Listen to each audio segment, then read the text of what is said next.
Hello and welcome back to another edition of GNAT-TV's In-Depth series. I'm Andrew McKeever, the news director at GNAT-TV's News Project, and it's a pleasure to have you with us today on Monday, October 5th. It's also a great pleasure to be joined in our virtual studio by two old friends and two, shall we say, veteran political observers who are highly qualified to help us make some sense of what's going on both statewide and in national politics as well. With us today is Hayden Dublois, who, as many of you will remember, grew up in Manchester, went to Manchester Elementary Middle School, then on to Burr and Burton Academy, where he graduated in 2013, and from there on to Middlebury College, where he studied under Governor Jim Douglas. He worked as the Constituent Services Manager and Policy Analyst for Governor Phil Scott and advised several political campaigns in Vermont. Hayden currently lives in Marco Island, Florida, and serves as the Research Analyst for the Foundation of Government Accountability, an organization dedicated to promoting healthcare, welfare, and workforce solutions. And he was also, for a while, an op-ed columnist for the Manchester Journal, which is probably one of the things I should have mentioned first. But anyway, Hayden, great to have you back with us to have you share your insights on things. Thank you. Good to be here. And also joining us, former Governor James Douglas, who probably needs no introduction, but I guess I'll go ahead and give one anyway. He began his political career in November of 1972, when fresh out of Middlebury College. He was elected to serve in the Vermont House of Representatives, where he became the House Majority Leader during his third two-year term at the ripe old age of 25. He left the Vermont General Assembly in 1979, afterwards serving as a top aide to Governor Richard Snelling.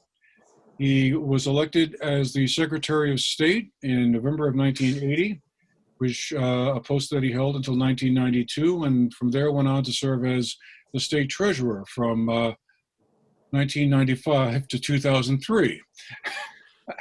When he was in the 2002 election, of course, he was elected as the state's governor and wound up serving four two-year terms until 2010 or 2011, depending on how you're calculating it.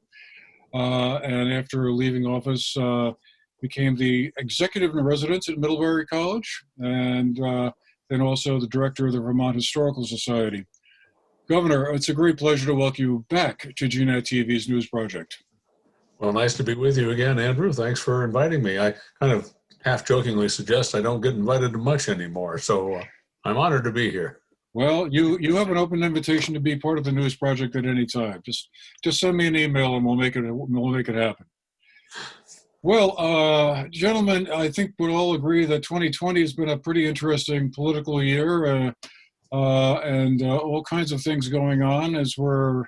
Let's see, now within less than a month to go before the election on November 3rd, and after last week, it makes you almost wonder what's going to come next this week. An awful lot going on.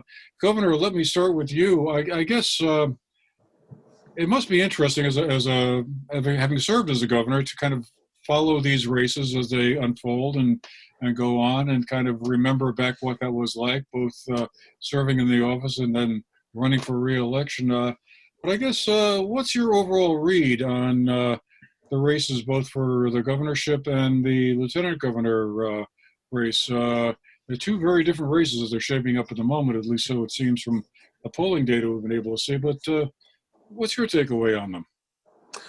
Well, I think Governor Scott is doing an outstanding job leading the state through the coronavirus crisis. Dr. Fauci confirmed that when he appeared virtually at a press conference recently.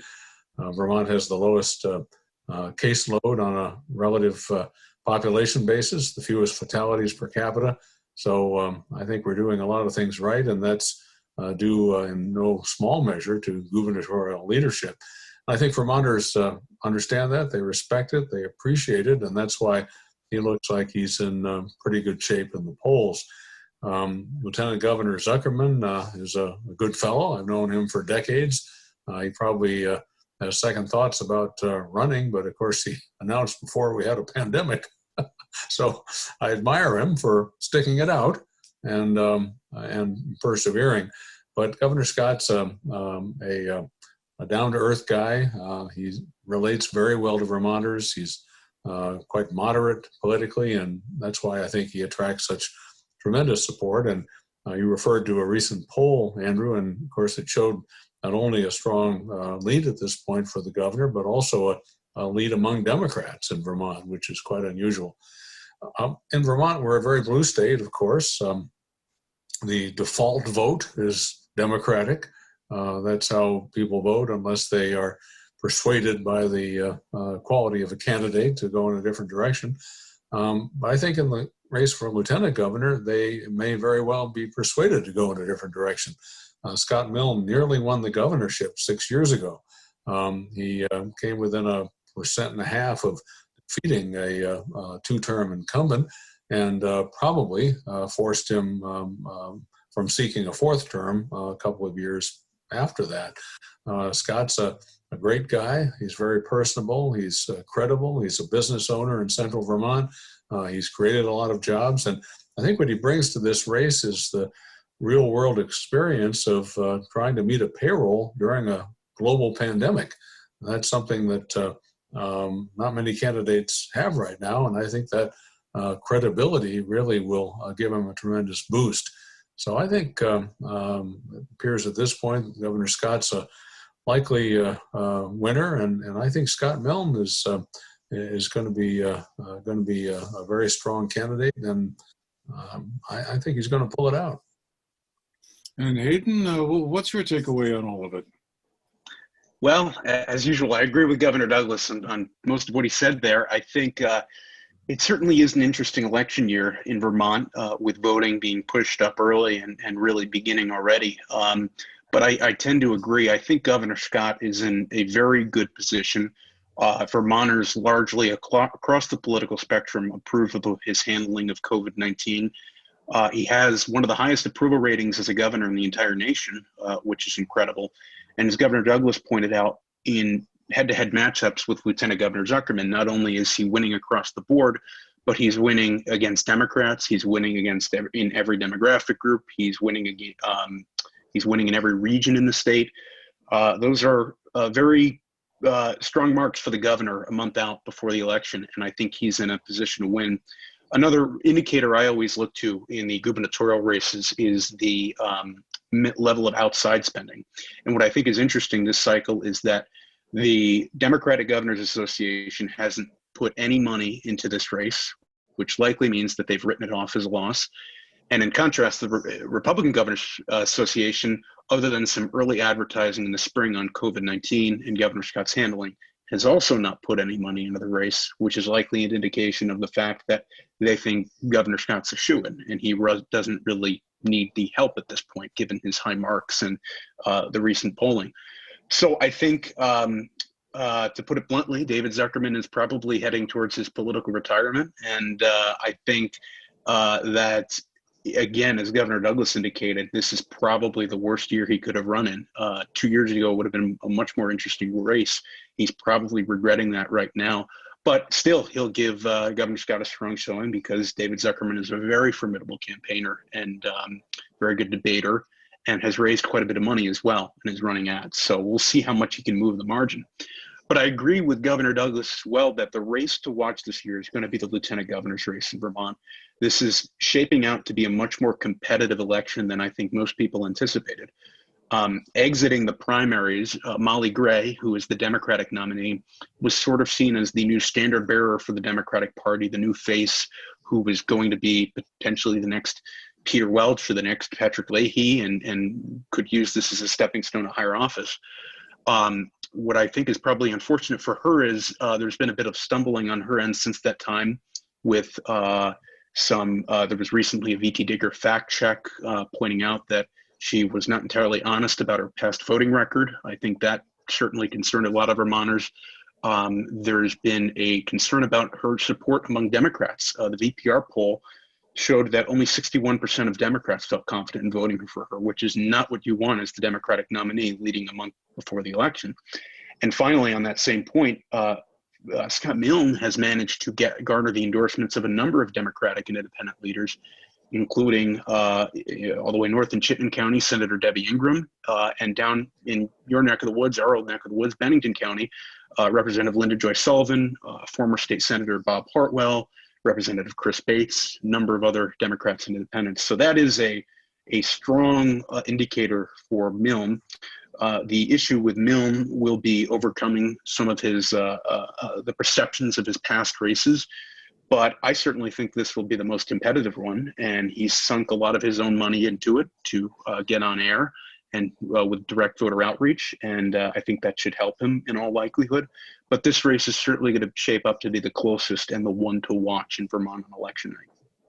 I don't think it's going to be sufficient to erode a whole lot of Governor Scott's support, but the fact that he vetoed that Global Warming Solutions Act, I don't think garnered him a lot of help amongst people who might be Democrats voting for Scott.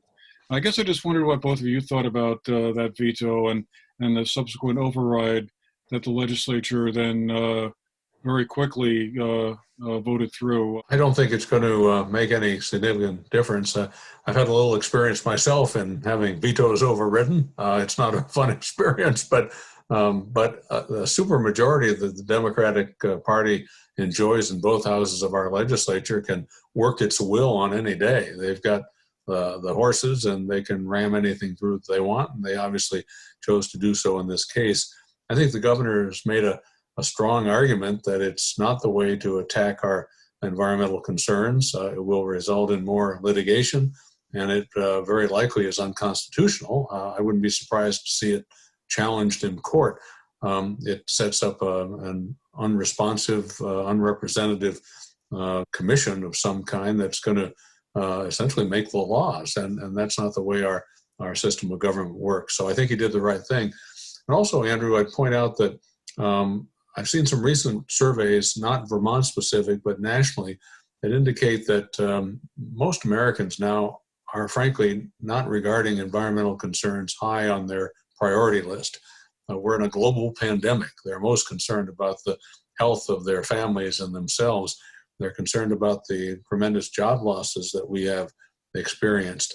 They're concerned about heightened racial polarization in the country. They're concerned about the fiscal stability of state government and the federal government. And one poll I saw rated environmental concerns as 16th, number 16 on the priority list of what motivates Americans in this election year. So there'll be some noise, obviously.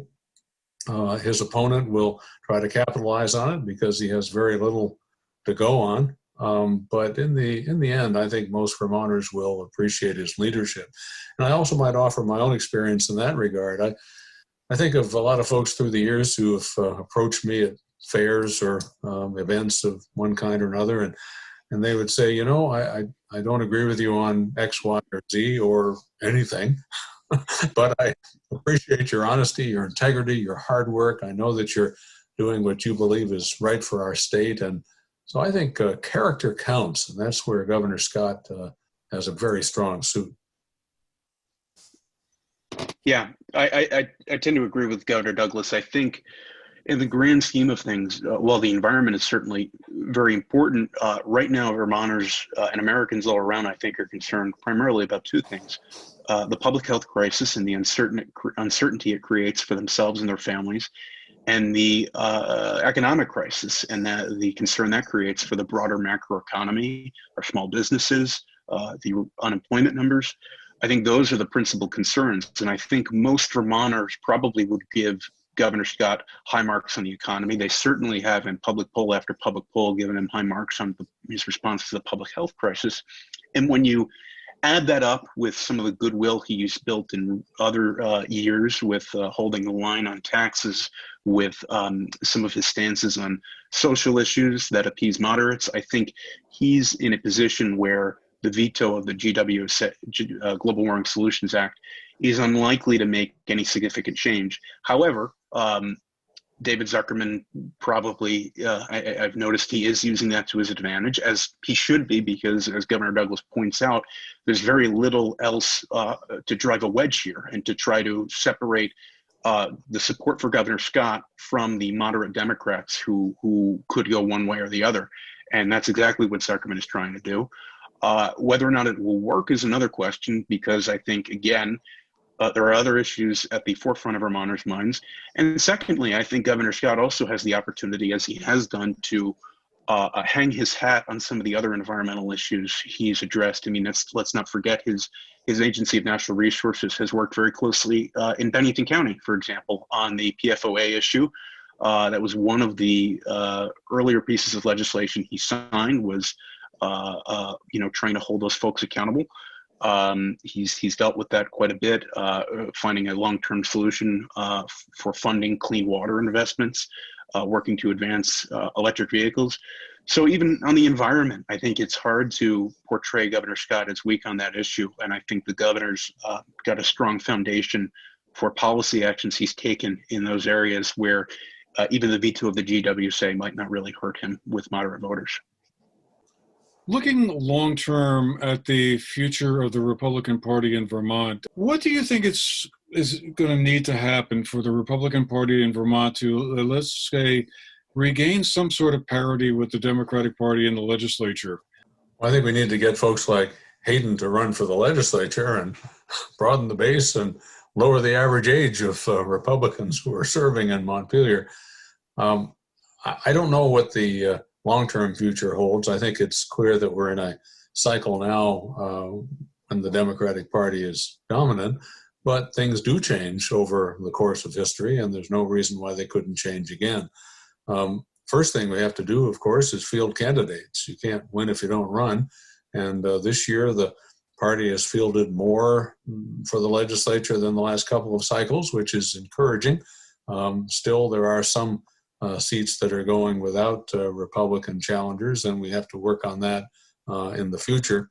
And I think we have to look at whom we recruit. I think, again, in my own experience where I talked with people in some communities when I was a legislative leader to try to bolster our ranks, and I didn't necessarily go to the party faithful in that community. I would go to people who had credibility as community leaders. I remember talking with the chairman of the school board in one town whom I was trying to recruit to run for the legislature, and she said, well, I kind of grew up as a Democrat. And I said, so? And she asked, well, if I got to Montpelier as a Republican, would I have to vote the way the party says? And I said, only on the first vote. To elect the Speaker of the House. That you ought to do what your conscience believes is the right thing to do. And so she ran and won as a Republican. So I think we have to think more broadly about who our potential candidates are. And looking longer term, that's where we'll develop our bench. We don't have other state elected Republicans now. We have some good legislative leaders. But I came from the ranks of statewide officials, of course, and so did Governor Scott, who had served as lieutenant governor before. So I think if we get more legislators on our side of the aisle, we can leverage that into more statewide success and ultimately win more of the big jobs like the governorship for the long term. Yeah, Governor Douglas is correct. I think a couple important observations. First, as Governor Douglas alluded to, what matters in addition to the quantity of candidates is the quality of candidates, and I think that's crucial. However, I think it is an important observation that this year the Vermont Republican Party fielded, I think, a record number of candidates for the first time, probably since Governor Douglas was in office, if not earlier. It's pretty interesting. They're challenging every Senate district except one. The overwhelming majority of House districts. Additionally, a couple of other tidbits that I think are shaping up to be in the Republicans' favor for this legislative cycle is the Democrats have far more retiring incumbents this year. Additionally, the Democrats faced significant number of primaries that were very contested. We even saw some well-known incumbents. I'm thinking Representative Gene O'Sullivan in Burlington, the Burlington area, who's been in the legislature for a while, got ousted. So that infighting caused Democratic Party resources to be wasted at the primary level, leaving them a little bit more depleted in the general, and perhaps weakening the quality of the candidates. And then finally, I would also add that Republicans, the Republicans who are in office are, there's fewer Republicans as a percentage of their total representation in the legislature being challenged this year than there are Democrats. And I think that's for one primary reason, and that is the gains that the Vermont Democratic Party made in the 2018 election were really about as far as the VDP could go. What's remaining in Republican seats are the traditionally hardcore conservative areas of the state, places like the Northeast Kingdom, Franklin County, certain parts of Rutland County, areas in which no matter how many resources or candidates Democrats throw at those areas, they're unlikely to make any significantly more gains. So all that's left is the really solid Republican areas, and Republicans probably don't have to worry as much about losing those, and it presents an opportunity for them to focus on the swing districts and perhaps gain back some of the ground and the territory they lost 2 years ago. Whether or not they can do that is another story, but it at least puts the strategic and fundamental picture of the race at a greater advantage to them. Going forward, I think, again, it's about broadening the base, it's about unity, and it's about building a party infrastructure whose sole goal is to elect Republican candidates. And I think we're seeing movement in that direction. If you look at what the Franklin County Republican Party has done in recent years, I think all but 2 legislative seats in Franklin County at this point are Republican. A decade ago, wasn't anywhere near that case. And, you know, I think the state Republican Party should look to counties like that as a model for them to build on.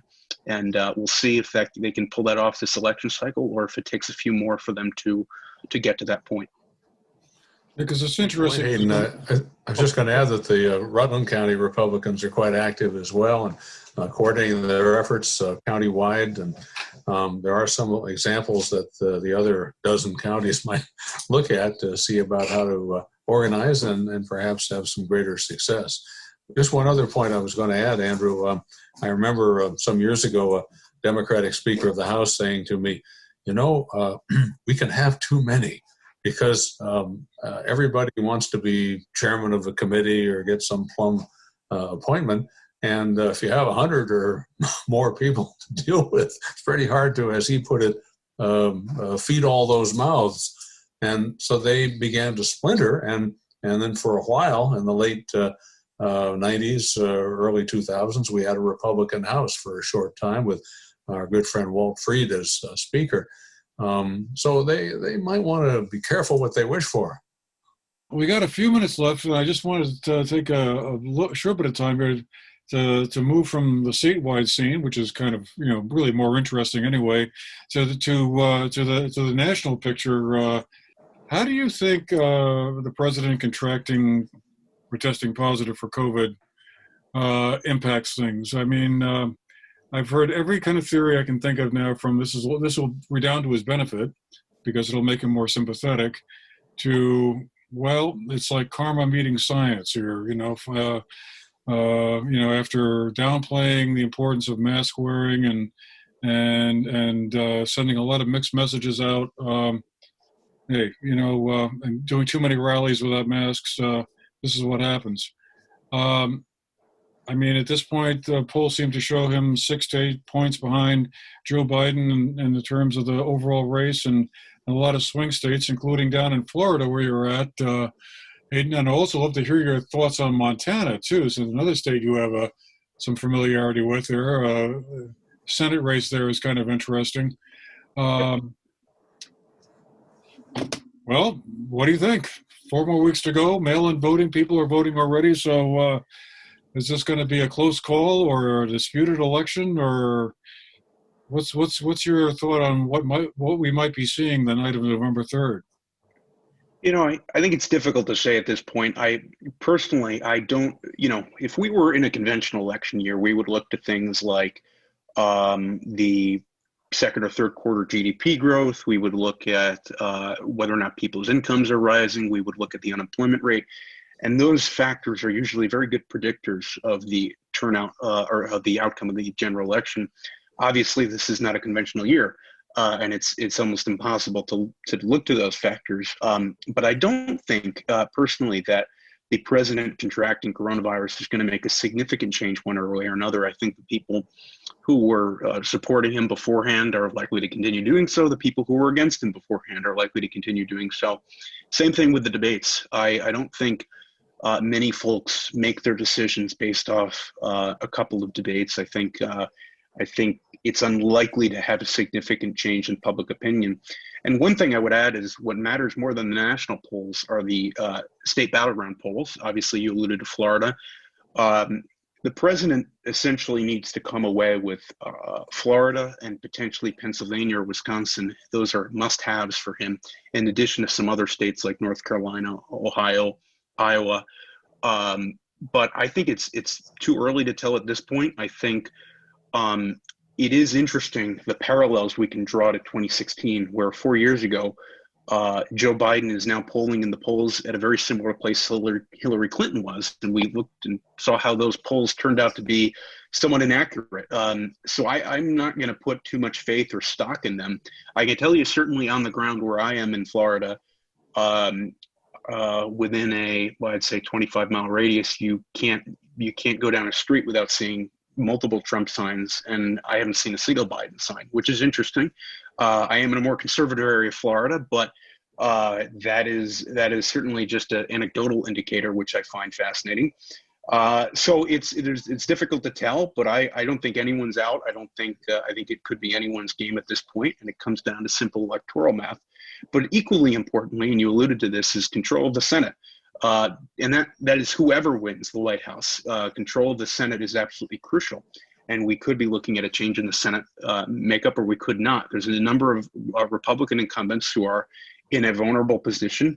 I think, again, alluding to Montana, that is likely to be the closest Senate race in the country, where the incumbent governor is challenging the incumbent Republican senator.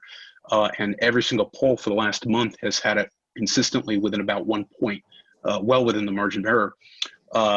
Republicans have some pickup opportunities, notably in Alabama with Doug Jones. They're likely to pick that up.